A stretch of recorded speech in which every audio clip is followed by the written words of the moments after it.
Hello and welcome. This is Dan Janal, your fearless PR leader. I am also the author of Write Your Book in a Flash.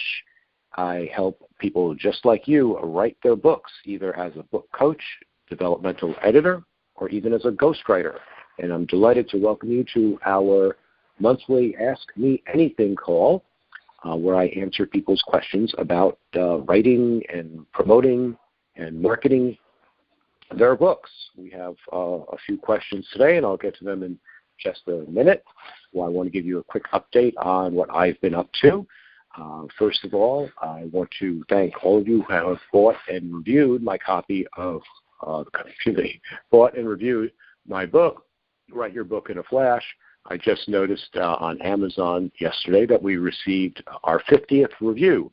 That's a big, big benchmark in review land, and it helps to sell more books. So if you're planning to write a book, or if you have written a book, it's really important to get reviews, and one great way to get reviews is to give reviews. So if you want to write a review of my book, I would greatly appreciate that. If you haven't bought my book yet, you can certainly do so. It is available on Amazon, and I believe right now my publisher has it as a 99-cent special, so it will cost you next to nothing. And if you are on the Prime service or the Kindle Unlimited service, you can probably get it for free, which is even better. Also, I'd like to announce that my new book on my favorite writing apps, free writing apps and tools, is also available for 99 cents on Amazon, and we just launched that a few days ago, and that's doing pretty well, so that's kind of cool. What else is going on with me? I launched a new podcast series a few weeks ago. It's called the Top Business Leaders Podcast, where we interview people who have used their books to build their businesses. You can listen to all previous sessions and sign up to get notifications of new sessions at topbusinessleaders.com. Last week, I was at the Barrett Kohler's conference for authors here in San Diego. I met a lot of nice people and learned a lot of neat new tricks on how to use Amazon ads and podcasting and other marketing tools, which I will share with people as we write and do things. I hear that people are here now. I'm going to mute the call. Okay, I just muted the call. I will be taking questions live as well, and I see that a few people who are on the call have actually posted questions before, so that's fine. Cool.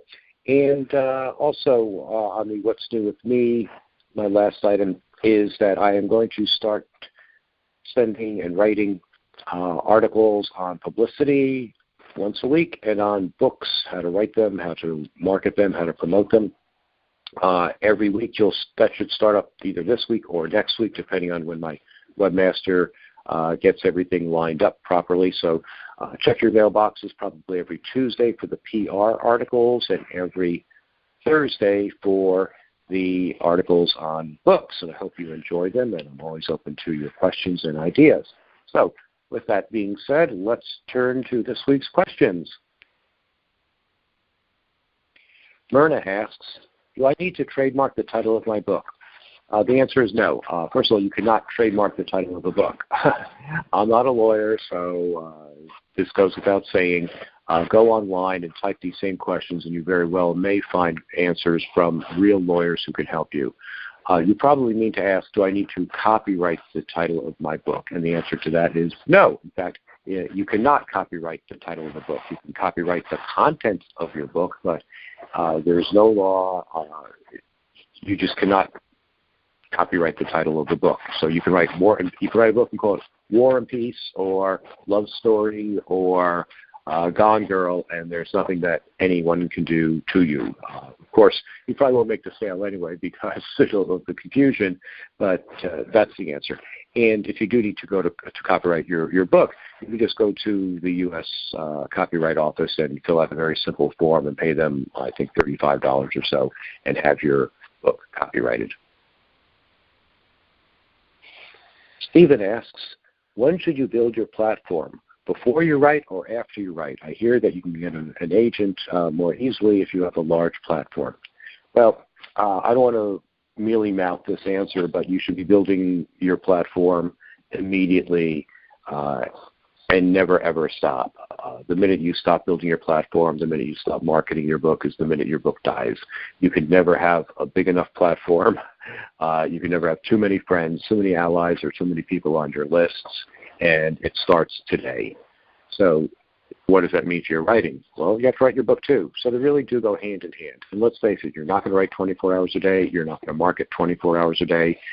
You need breaks. So do them both simultaneously, hand in hand. When you get tired of doing one, do the other. When you get tired of doing the other, do the other. When you're tired of doing both, go out for a walk, clear your head, and then go back and write your book and build your platform. I hope this helps, but it really is a never-ending question. It's almost like the chicken and egg question, which comes first? Well, you have to do both, and you have to do them sooner or later, and frankly, you can never start building your platform soon enough. I hope this helps. Shannon asks, how has social media changed the author's ability to share and create visibility for a newly published book? Great question. Social media really is a big game changer because it turns you, the author, into a publisher. You can publish all of your marketing materials to social media. You can do podcasts. You can write articles. You can post them to LinkedIn, to Facebook, to any other social media platform where your followers or potential readers live. You can do lots of things, and there's no censorship, so you can really write whatever you want to write. You can do videos, you can do memes, you can do lots of things, and you should never stop. I use this a software program called Promo Republic. There are a million others just like it, like Hootsuite and others, that basically let me schedule my posts and let me reuse my posts. That's what I like best about this program. For me, it just seems to work fine. I'm sure there are other programs that work equally well, and it was pretty inexpensive, so I like that as a way to just get the messages out there. And because of that, I'm getting a fair number of likes for all my posts. I wish I could get more engagement where people actually ask questions and such like that, but that's the nature of social media. If your friends just like your stuff, well, that's one step up. So you got to be doing this, and it never, ever stops. Michelle asks a long question. I'm going to paraphrase it after I read it. I have written one book, and I'm writing my second. Major challenge. Prioritizing time to write and committing to it 110%. I know that sitting down daily for an hour minimum, early in the morning, with no email, no other tasks, will lead to success. Purposely allowed myself to be distracted, organizing my thoughts. I've used a structure previously to organize chapters and always open to hearing more on this. Okay. Because you're not a newbie, because you've written a book, because you know all the rules, I'm not going to repeat the rules. You know what to do. You're not doing it. Why aren't you doing it? That's the real question. I think you need to work with a book coach or some other kind of coach because you obviously have some kind of limiting belief that is stopping you from doing this, and I can't pretend to delve into it on a call like this. I wish I could, and I'd love to help you. So if you go to my website, writeyourbookinaflash.com, you can see the link to schedule a free 15-minute call with me, and I'd be happy to talk to you and learn a little bit more and see if this is a good fit for both of us, to see if I can help you over this hump. And if I can, I'd be delighted to work with you on a consulting basis. And if I can't, I'd be the first one to admit it because, again, I don't know what is stopping you at this point, but clearly you know what to do. You've done it before. You should be able to do this, and I hope you get the help you need that can help you write your book. Those are all the questions I've received so far. I'm going to look again on email to see if any new ones have come in. There's a blank question. That doesn't help.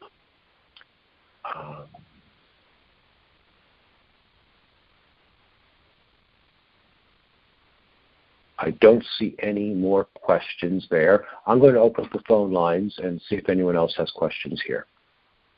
Mute off. Okay, we have a couple of people on the line. Does anyone have any questions?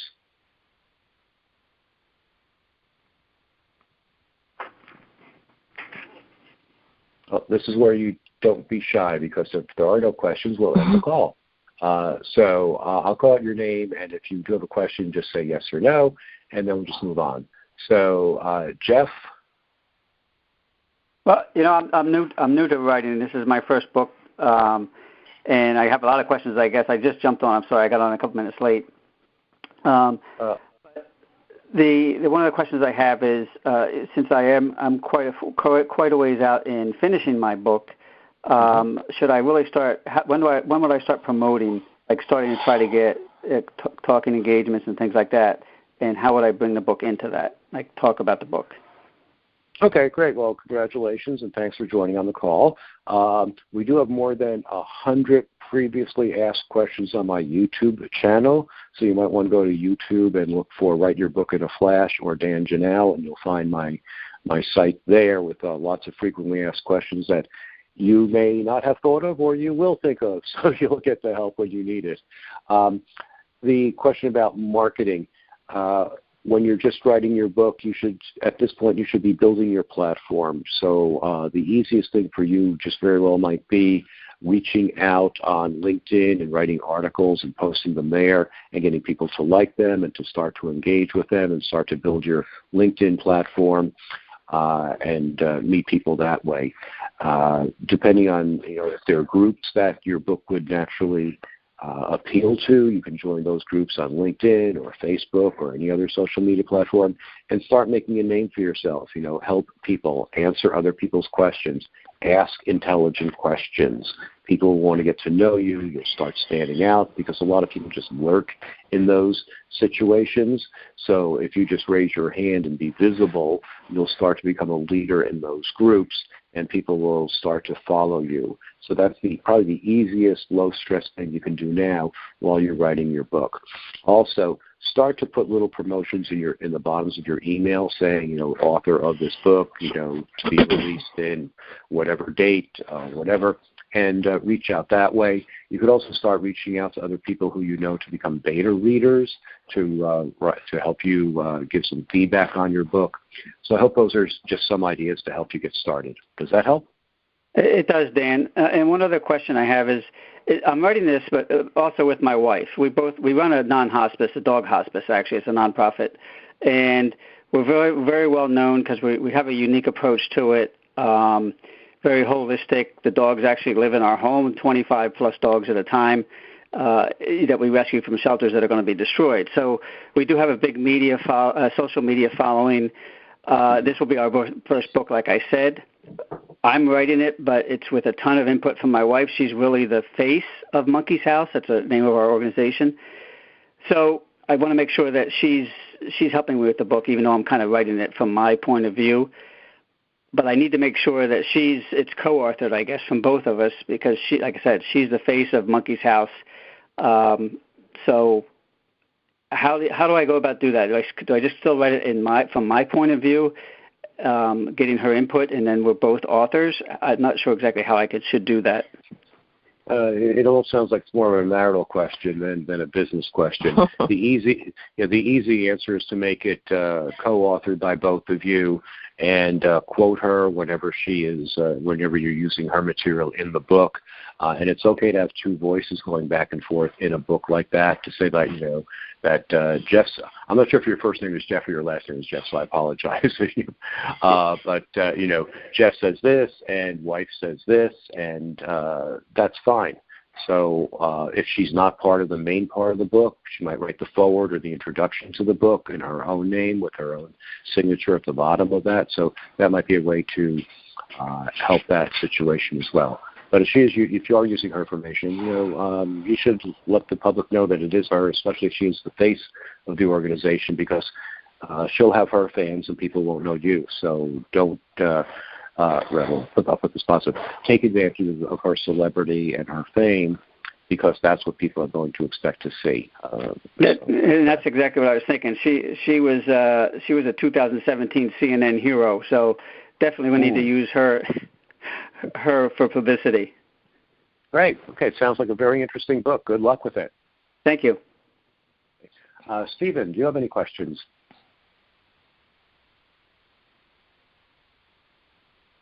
I'll give you a second or two to unmute. Stephen, are you still there? Do you have any questions? Okay. I think we have someone from Vancouver. I can't see your name. Do you have any questions? Hi, Dan. It's Michelle. You answered my question already. Thank you. I think it would be just good to maybe get some thoughts from you about, some ways to organize your chapter ideas. Maybe that would be helpful. I've had some ideas before, but I'm always open to learning new ideas of, how to break it down into manageable chunks. I think always does make it easier to write. It certainly does, and I go through that a lot in my book and Write Your Book in a Flash, so I don't want to repeat everything there. But I will share something that I picked up with one of my writing coaches, coaching clients the other day, and it goes to modalities, which is something that I really didn't put into the book in this way, or something we just sort of discovered by happenstance. So, you've already written a book. You know what you're doing. I don't want to repeat something that you probably obviously know. But, and again, I'd be happy to talk to you offline for 15 minutes or so and see exactly where you are. But to help everyone, including yourself, in this call, I'll share a new tactic that we uncovered. I'm a big outliner. I think Word just fits my modality perfectly, so that whenever I do an outline, it just automatically updates and renumbers things and indents things, and it just works perfectly for me. Other people like mind mapping. Doesn't work for me, but it's a different modality, and some people love it. That's fine. Well, with my client, she's old school, and I said, how about using index cards, which I do talk about in my book, and I think index cards are great, but they're kind of old-fashioned. So I said, well, why don't you try using PowerPoint? And this was a breakthrough, and I'll tell you why. One, it's just like note cards. You can only fit so much information or so little information on a note card. It's very focused. So she would have, say, 10 note cards or 10 slides for the 10 chapters, and it eventually increased to 15 or 20 as she developed new ideas and brainstormed, and one thing led to another. So she was able to easily create new space on the PowerPoint slides. And then she wrote down the outline. So chapter 3 would be, how to write a resume, and, bullet point, bullet point, bullet point, bullet point. And then I said to her, what are the questions that you want to address in this chapter? So she broke the slide in half. So the left side was her original ideas of the traditional outline, and the right side became 4 or 5 questions that she wanted the chapter to address. And this unleashed a different part of her brain, and frankly my brain too, because it gave it a different focus. And just writing it down on a PowerPoint just made you look at it differently. And maybe that's all you need. I don't know. Again, I don't know the background. I don't know what's stumbling you.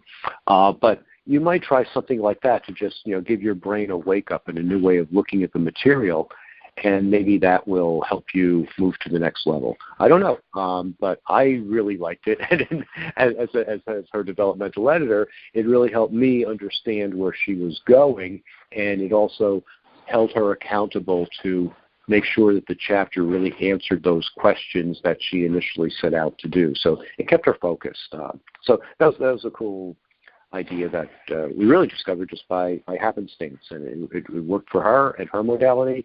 And as an editor, it worked for me in my modality, and it made for a much, much stronger book. So I don't know if that helps, but there it is. Thank you. Great. Do you have any other questions?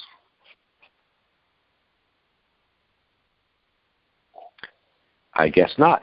Okay. Well, those are all the people on the line today, so I thank you all for coming here. I do like to keep these calls to within 30 minutes because I know you have busy days. I will be posting the answers to these questions on my YouTube channel, Write Your Book in a Flash, and you can read lots of other answers there from previous people just like you.